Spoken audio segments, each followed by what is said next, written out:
Please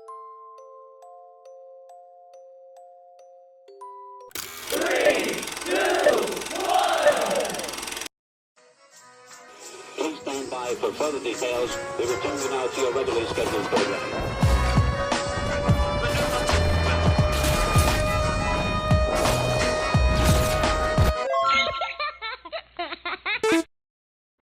Hello to those of you who are feeling called to this reading in particular, mystery reading number 643. Before getting into this reading, chances are most of the people watching this video are not subscribed, so if you are a reoccurring viewer, you enjoy my work and would like to help support the growth of my channel, feel free to do so by sticking around, hitting that subscribe button down below, and ringing the notification bell next to it so you don't miss an upload. My current goal is 500 subscribers so I can have access to offering channel memberships, so if you do decide to subscribe and support my channel, thank you very much. So starting with interpreting the number 643, I feel unconditional love, unhealthy attachments, stability, and healing, communicating, being honest about how you feel, setting boundaries. It feels like the strongest energies here are related to stability and healing and expressing yourself authentically, and it might take a little unconditional love for yourself, for people around you, to do that, to heal, be more honest, and create more stability, whether it's emotionally or materially. When you add up 643, that comes down to 13, or the number 4. The number 13 is personally significant for me. It's about good luck and good fortune. But when you add it together, that's another 4. So I do feel that you're really, really being encouraged to find stability and to trust that not only will your healing and your love bring you more stability, it will also bring you, it's like, I want to say like luxury, but it depends on how much, you know, you really want out of life. This is bigger than just creating a sense of safety and security within yourself and outside of yourself. If you have any dreams that you want to pursue, anything that you deeply desire or wish for, that's possible for you, but it just feels like your focus right now needs to be on stability, so that way eventually you can focus on bigger and better things. So stay patient with the process and trust that it's not only going to get you to where you want to be, it's also, well, it's not only going to get you to where you deserve to be, but it's also going to get you where you want to be. And I just saw 333. I knew that number 3 was significant because it's been, like in my recent readings, it's been significant as well. So extra confirmation there to heal, allow yourself to process, express yourself, communicate, and protect yourself through setting boundaries with certain behaviors or energies that you don't believe you deserve to be interacting with. Now I'm going to draw out a card from the Nightmare Before Christmas tarot. Just to look at what energies, messages, signs, you know, whatever wants to come through for you. I feel like there could be someone here like wondering when I'm gonna change up the way that I do readings, because since I do mystery readings, I don't do the same cards or the same spreads all the time. But I don't know when I'll change it. I just go by how I feel. Maybe soon, maybe not. We'll see. I generally really like doing just the one card and then a channeled card. We'll see how it goes. So I have the Empress in reverse, which also has the number 3 on it with the Roman numerals up there. It says, too hard on self, give self room to make mistakes. And then upright, it says, creative impulses, compassion, nurturing, love yourself, kindness. I feel like you're blocking yourself from expressing your creativity, being more compassionate and nurturing and kind to yourself. So like in the beginning I said the strongest energies was the 4 and the 3 and 643, but now with unconditional love being related to the number 6. 6 seems to be standing out as well. I just saw 555. That's about change, transformation. I definitely feel that you are being called to transform internally through, being kinder to yourself, nurturing yourself, loving yourself more.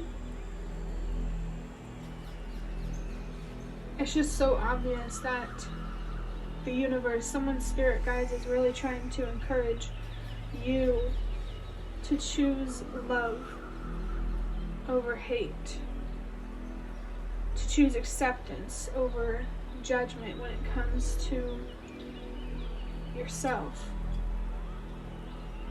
Maybe you watched a recent reading where there was a message about giving yourself an honest evaluation of yourself, looking at what your weaknesses are, what your strengths are, so that way you can better understand how to love yourself unconditionally, because it will reveal to you how you are judging yourself.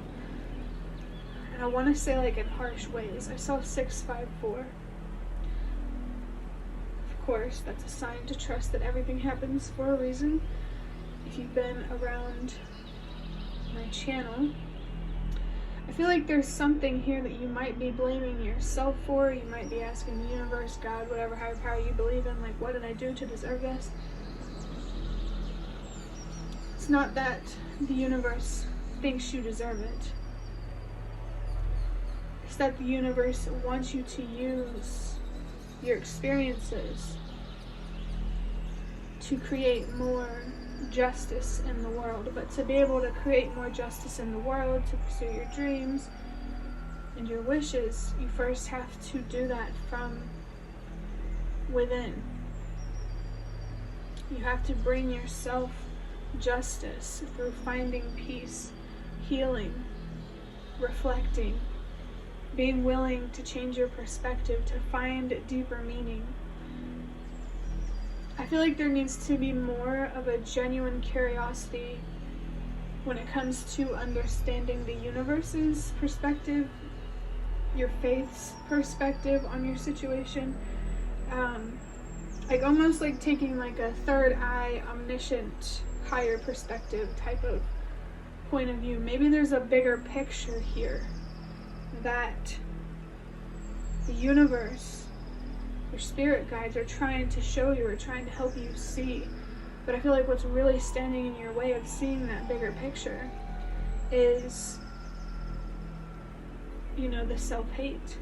Judging yourself so harshly, blaming yourself for things that aren't truly your fault. This could be a great opportunity to heal your relationship with the universe, forgiving the universe for how harsh it can be at times. And I think that's why it's like even more important to trust that everything happens for a reason. You can't, like, I feel something here, like there's something here about energy that you can't control. I mean, you can control your own energy, but the way energies work together, it's just how it is. And I'm feeling something here about how,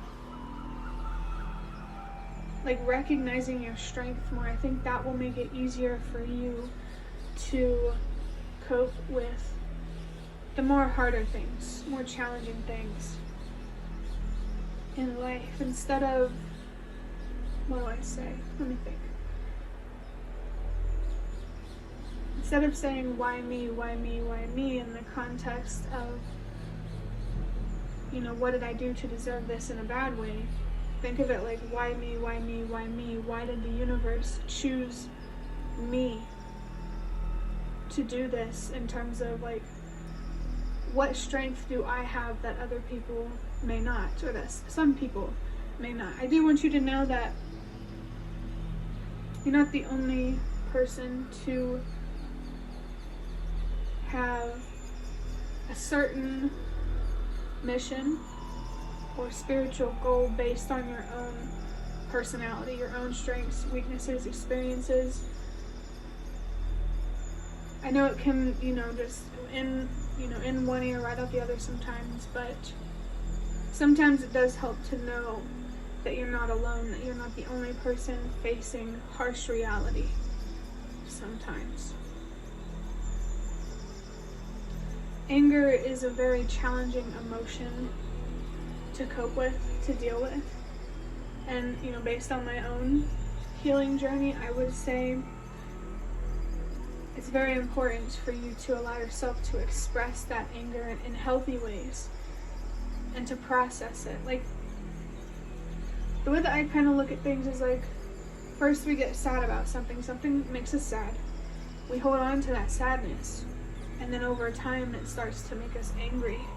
The anger festers, and then we start to feel numb.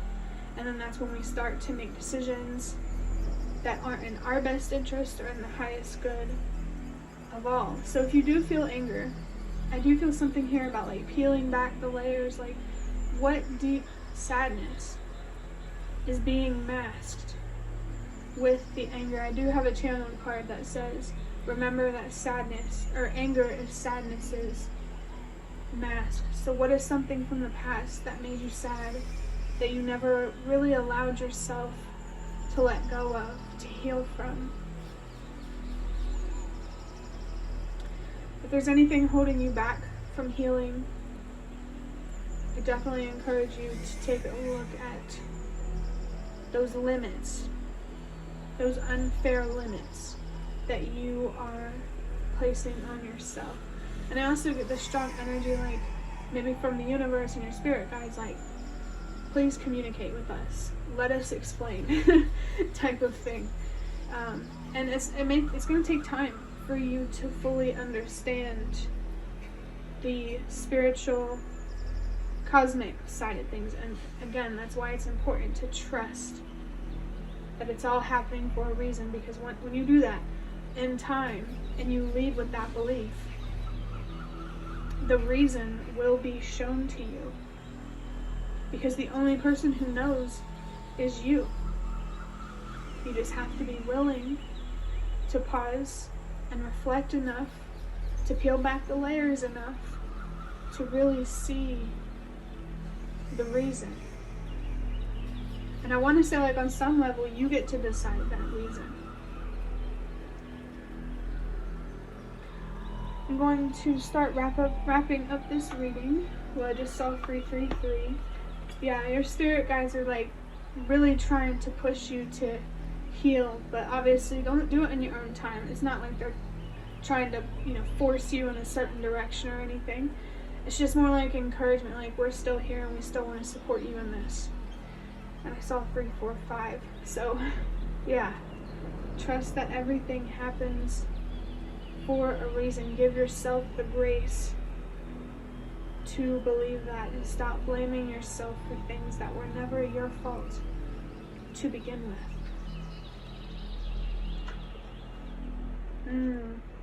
This is actually the perfect card to come out.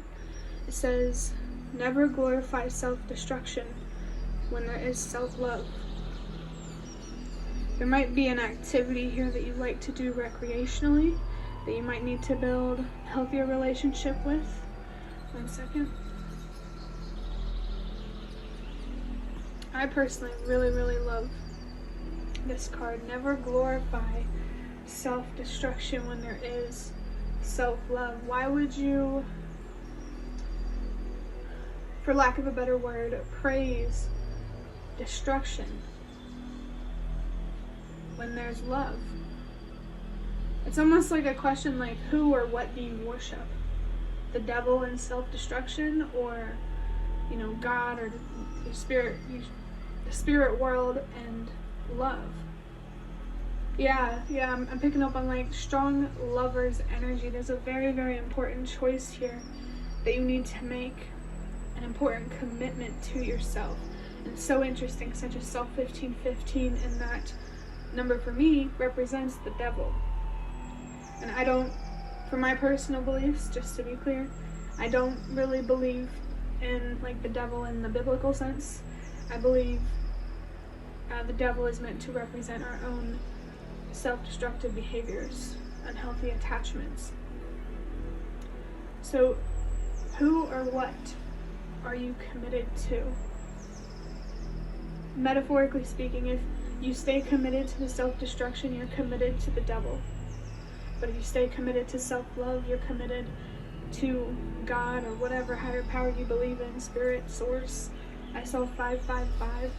There needs to be a change here in what you invest in, or even respect. Maybe it's time to redefine what respect means to you, or who or what you should be respecting. In my opinion, self-love will always be greater than self-destruction, hence why I made this card. There is so much more to gain than there is through destruction. So please be kind to yourself, because not only do you deserve to gain more, we all do on a collective level, and you giving yourself more, you're contributing to something that's much bigger than yourself. Again, it's that bigger picture type of energy, and I saw 654. I feel like a strong energy related to your purpose. There is a way here that you can make a difference in the world. Based on your own experiences, those things that you feel frustrated about, sad about, numb about, you could use that powerful energy. Anger is a powerful energy to invest in making a difference, rather than, being mean to yourself. I think your spirit guides definitely want to remind you that they are present with you, and they do want to make this journey of self-love, self-discovery, this journey of self easier. They want you to build a healthier relationship with yourself, whether it's your younger self, your inner child, your shadow self, your higher self. One second. Someone here might have resentment to their higher self, the side of them that encourages them to move forward in a way that supports their highest good. And that's actually understandable, because it's easier to be destructive than it is to be loving towards yourself. And I think learning to love yourself is really only going to make it clear to you how strong and powerful you truly are. I mean, even if you continue to destroy yourself, you're going to see your power either way. And I, the universe, your spirit guides, would much rather see your power and your potential through love, cooperation, building, rather than hate, competition, and destroying. So, again, make that choice of how you're going to lead your life, of what you're going to commit to, and stick with it. Because, that's what commitment's all about. And if you struggle with commitment, even more reason to heal. Ask yourself, why am I struggling to commit? And, reflect on your thoughts. How are they working against you? How are they working for you? Be willing to change your mind when it's working against you. Go from there. I believe in you. The universe believes in you, definitely. I just think it may get a little frustrated when you don't see that when you don't believe in yourself, when you don't recognize. It's almost like a loving, frustrated energy, like, I love you, but, you know, it's like the universe is like shaking you by your shoulders, but wake up. You know, and it means it in the kindest way possible. So just know that the universe, your spirit guides, the spirit realm is always on your side, and you are always free to communicate with the other side whenever you need, whenever you feel like it. So don't be afraid to ask for help or support from a spiritual perspective to help you trust more, believe more, if that's what you need.